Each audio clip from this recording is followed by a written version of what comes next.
Sa mga nag-update dyan, ito na ngayon mga ka-idol. Ito ang pinunla ni Jones TV nung nakaraang araw. So ganito na po siya ka-taas ngayon. So nagtaka lang ako idol kasi dalawang araw lang. Tumubo talaga to. Kasi napansin ko pag nagpunla ko ng Calixto F1, 3 or 4 days, tumubo na po yung pero ito, dalawang araw lang talaga. So bilis lang talaga lumaki idol. Kaya yun, siguro dahil po sa kanta ko idol, kaya ganito ang nangyari. Kaya yun, wala na tayong magawa kasi nandito na to eh. So nagpapasalamat lang po tayo idol kasi po halos lahat idol tumubo naman. Lahat siguro may mga dyan. Pero kita nyo, wala talagang Tapos itong area na tinatanim preparation ko idol. Siguro bukas idol ng umaga mag-spray ko doon sa area kung saan tayo magtanim ng talong ulit kasi marami na to eh. Kasi yung area ko diyan, malilit na lang diyan. Kasi may tanim na yung iba diyan. Tapos dito may mga tanim na to. So ito na lang, naghintay lang ako pag umulan dol. Ito ganito ka lang ganito. Parang hindi pa to masyadong pwedeng itanim pero pag umulan dol na medyo okay, pwede na talaga to. Buhay na talaga to idol. So kaya na pala idol. Doon ako sa area ni Agsa, nagharas. Siguro idol, nalasing ata yung yung amitas. Kasi marami talaga ang amitas doon na natripa ni Jones TV kaya. Kaya yon, kinagat talaga yung mata ko idol. Pero okay lang. Parang umiyak na tayo dito. Wala tayong choices eh. Kaya yon, hindi na tayo sumuko, tuloy-tuloy lang yung trabaho natin doon, padandahan. Kasi dito idol, may gagawin talaga ko dito everyday. Siguro ang dati kasi idol, ang trabaho ko talaga dito sa amin pag tag-init talaga, yung 2 hours sa 6 AM to 7 AM nandito na ako idol. Nandito na ako sa area ko. Pag 7 to 8 nandun ko sa amin kasi magpatok ka sa manok. Tapos yun idol, mag wifi na lang ganun, ganito ganyan lang. Buo na yung araw ko niyan. Tapos ganito kalaki ang trabaho ko idol, kahit 2 oras lang ang trabaho ko. O pag medyo makulimlim yung panahon, tag-ulan, ang trabaho ko talaga dyan, isang araw talaga buo pa yan. Minsan nga maaga to hapon na talaga idol ang galawan ko dyan. Pero tag-init idol, yung 2 hours sapat na sa akin yun sa isang araw. Pero kita nyo naman ang area ko idol. Pati doon nataniman ko pa, pati dito nataniman ko pa. So ganun ang galawan ni Jones TV. Pero sa ngayon mga ka-idol, parang nahati na talaga yung time ko. Kasi idol, 6 to 7 AM nandito ako palagi, araw-araw yun. Tapos 8 nandun ko sa amin, 9 to 9 AM to 2 PM nandun ako sa area ng Agsa. Medyo malamang yung area, malamang yung time ko dun. Pero yung galawan na yan dol, iwan ko lang, basta nagtatrabaho talaga ako idol kahit wala sa ayaw ko na trabaho na yung pakining-kinding, hindi yan. Gusto ko idol yung trabaho talaga, na trabaho talaga. Siguro katumbas ng isang ito nga 2 oras ko dito, parang buo na talagang araw ko. Kasi makita talaga yung mga gawa ko dito idol. Ito kaya ko to, ito lahat magawa ko talaga yan sa isang lang. So ganoon lang talaga ang buhay ni Jones TV dito. So para sa akin, kung ako ang tanungin nyo, mas komportable na talaga ako ngayon sa trabaho ko. Kasi po, pag nag-working tayo o nangamuhan tayo mga ka-idol, it this talaga everyday ang trabaho natin.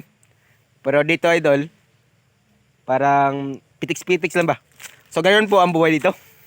Kaya kung ako ang tanungin nyo, bakit hindi na ako bumalik sa Maynila, yun na nga idol, parang komportable na talaga ako dito. So kung katulad dito idol, katulad dito idol, itong mga tanim na to, pag naitanim ko to lahat, siguro talo pa talaga siguro ang sahod sa engineer. Ito, pag natanim ko yan lahat idol, talo pa siguro. Kasi po idol, nung dati kasi dyan, makwento natin ito no, kahit hindi ako nakainom. Gaya na, kainom ko. Yung area ko dyan, dati, nakatanim ako ng 320 ka puno. Umabot siya ng 80 kilos. So, lamang na yun. Tapos, tag-50 per kilo pa yun, idol. Ang kumpra sa akin. Wholesale na yun, idol. So, matagal-tagal yun ang proseso. Matagal-tagal yung ano diyan. Kasi ang talong talaga, kahit hindi lang masira sa hayop or bagyo, abot na yan 2 taon or patatlo. Sa simulan talaga ang mahirap sa talong. Kasi pero dyan idol, kailangan talaga i-checking mo yan araw-araw. Kaya ganito si John Stevie. Ang ginagawa ko lang dito, ito. Kita nyo, ini-sprayan ko lang yan. Tapos dito, katulad nito idol, nabuo na. Ganun lang po ang buhay dito. Dati idol, nung nag-umpisa ko dito, mahirap talaga. Alam nyo kung bakit mahirap. Kasi dami tong kahoy, binubugkal ko to dito idol, tinambak ko dito. Kaya ganito ang sistema. Kahit wala tayong kalabaw, hindi hadlang talaga ang ganitong trabaho. Para-paraan lang talaga yan. Para-paraan. So ngayon, ipapakita ko sa inyo ang area ni John Stevie na taniman ng ng sitaw idol. So ito, pabalik-balik lang tayo dito sa kasi nandito tayo palagi. Dati kasi idol, umabot to siya ng sa sitaw lang. Umabot siya ng 40 plus. Tapos tag 50 ampere kilo idol. So 2,000 talaga ang bawat harvest. So sa isang linggo, dalawang bisis, nasa 4,000 yung income ni John Stevie ito. Sa sitaw lang. Ganun lang buhay ni John Stevie ngayon idol. Tapos sa talong, yun ang idol, yung talong natin dyan, nagpaparecover ako dyan, medyo okay na. Ito. Tapos dito idol, may sili na tayo dito. Katulad nyo no. Papunta na yun doon. Taniman ng sitaw dito sa taas, sili sa baba. Nasa to idol, nasa 300 plus na puno yung ngayon. Ang naitanim ni John Stevie, katulad nyo no. Oh, tsaga lang to no. 1, 2, 3. Ito. Parang ganun siya. Tsagaan mo nyo lang. Tapos ito, itatanim ko to idol. Hindi na talaga ako nakagawa ng trabaho ngayon, puro nang tayo kwento. Pero alam nyo idol, itong kwento ko ngayon, mahalaga to para sa mga baguhan talaga. Kasi napakahirap dito sa probinsya pag wala tayong ginagawa. At dito idol, ito ang talong ni John Stevie na pinaparecover ko. So kita nyo naman parang nagbago talaga yung dahon. So ito, may mga kunti ng bunga. Medyo okay naman idol. So kita nyo yung dahon idol, okay na. Medyo okay na talaga siya. So ang ginagawa ko dito idol, tinatanggal ko lang talaga yung mga bunga ng umpisa. So ngayon nakita nyo naman, may mga dahon-dahon na talaga. So nasisira lang to idol nung tag-ulan. Palagi lang to natamaan sa bagyo. Kaya ganito na nangyari. At yun na nga idol, busy tayo. Tapos dyan, na-spray natin dyan. Magawa lang tayo ng paraan para mabuo yan. Dyan ko itatanim po yung talong ko doon. Yung pinupunla ko idol. Tapos doon sa dulo, yung okra ko doon.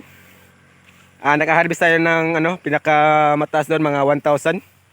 1,000 plus idol. So tagpiso pa nun. Tapos nung nagmura, tag 70 to 80, 90, hindi ko na talaga kinuha doon.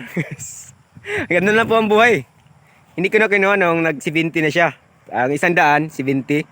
Pero nung umpisa idol, piso bawat isa. Maganda ang okra kung mahal. Pero pag idol, parang nanan talaga ako. So ganun lang. So maraming salamat sa mga nanood ngayon at God bless all. So kung nagustuhan nyo ang video natin, huwag nyong kalimutan po mag-follow sa ating Facebook account na John Rinocchio. Tulungan nyo lang po si John Stevie. Thank you.